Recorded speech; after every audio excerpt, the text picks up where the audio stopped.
parti national qui assume son ancrage dans la nation,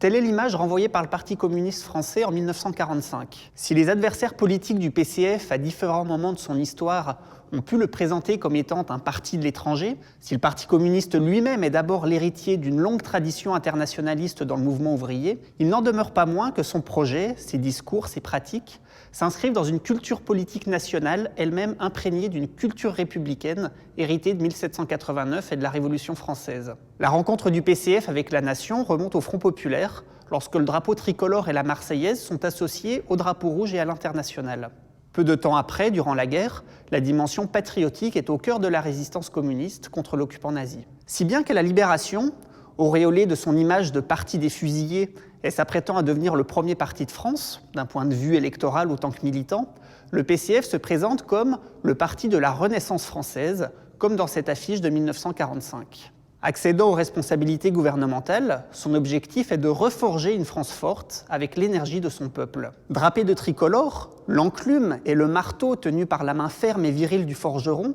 rappellent ici le rôle central de la classe ouvrière qui a non seulement participé à la libération de la France, mais à qui revient aussi la tâche patriotique de reconstruire le pays ravagé par la guerre et l'occupation, et alors que les pénuries et le rationnement restent en 1945 le lot quotidien de la population.